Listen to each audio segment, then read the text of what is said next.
price. On the other side, we've got a black-red zombies deck, like a true Rakdos aggro deck. Oh.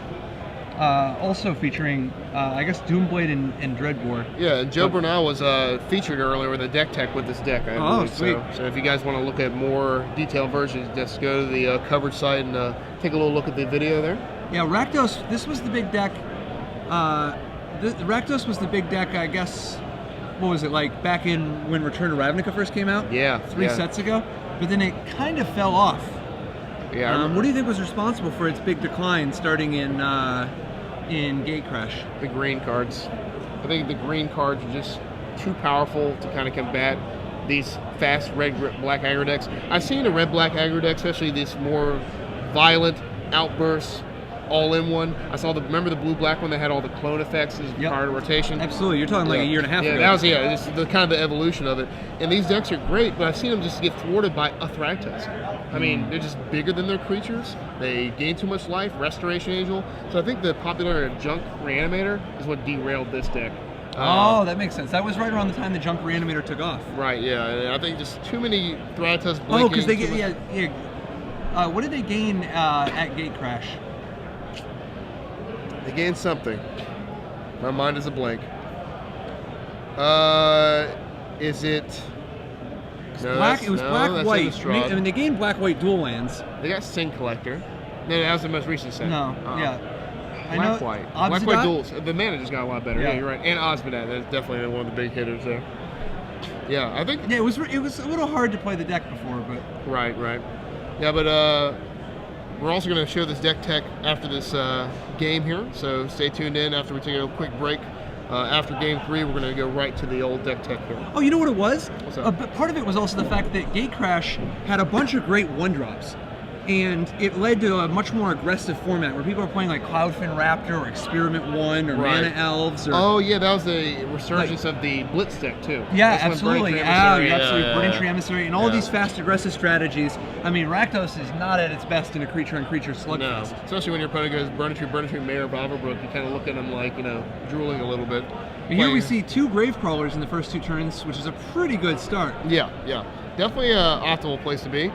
Another big thing is when Junk Rice got popular, people started playing Curse of Deathhold, which is just super good against this deck. It kills all of your Knight of Infamy, Blood Artist, Gravecrawlers, Falkenrath Aristocrat. Yeah, mix them all and all. Lifebane Zombie. Oh yeah, cripples the deck. Cripples the deck. Yeah. So if you're in a world of curse, Rakdos cannot survive. So all right, so we got a couple Gravecrawlers. Joe Bernal off to an aggressive start. Also, a Sign in Blood knocks Jay down a little bit further. So he's already at 12. Yeah, and he mulliganed this game, right? Yes. He's on the draw, but he didn't have to discard. Right. And it looks like we have a few removal spells here. Ultimate Price. We have another Sign in Blood. And he's going to say go. So I think we're down to spot removing a Gerald's Messenger. I think I would have played the Blind Obedience here. Yeah, it's interesting that he did not play Blind Obedience. So he definitely is thinking removal. Right, yeah. And I guess he's afraid that Joe can come back with some like scary 4-drop. But he doesn't, he's just attacking for 4 here, and we're going to Ultimate Price. So Ultimate Price is a very temporary solution to a Gravecrawler. Yeah, probably the most temporary thing I've ever seen here. We're going to immediately go into the second main phase and bringing it back with a Gerald's Messenger to add to the party here. Ooh, and he already has the Aristocrat. Joe's hand is stacked now. Yeah, I got a feeling this game does not have more than 2 turns left in it. No, it looks like we're going to be having a deck tech pretty quick here. Yeah, because the tough thing is, like, there's nothing you can even draw. Like, all of these zombies are just going to keep coming back from the dead. Right. And Jay shaking his head. God, do you remember when we had nice things like Celestial Purge? Oh, man. Celestial Purge is a card that does not mess around. I remember when it was around with Gerald's Messenger when it first came out, and I just remember having just such an easy answer. And now I'm so glad that I've kind of dodged messengers because it's so hard to kill that guy effectively. Yeah. I mean, you have Detention Spheres, but then they're playing green. They just Golgari Charm you. And there's nothing worse than that. They all come back. Not very good. I don't remember Oblivion Rings being blown up so easily back in the day when they first came out. Yeah, I mean, there's certainly a lot more enchantment removal people are playing. Yeah. I got a feeling with Theros it's going to be even more. Right, yeah. With these legendary enchantments, legendary artifacts, I can only imagine that they're going to have some real good naturalized effects coming out too. Oh, we have Scry, so maybe, was it Tel'Jallah's Justice has Scry? One of those has Scry. Yeah, but they're going to reprint the Shatter. Right. In an enchantment set. Maybe they'll make a similar one that has both effects with the Scry. Or just the disenchant part. Okay. Who knows? Yeah. Alright, so Tacky for 3,000. Yeah.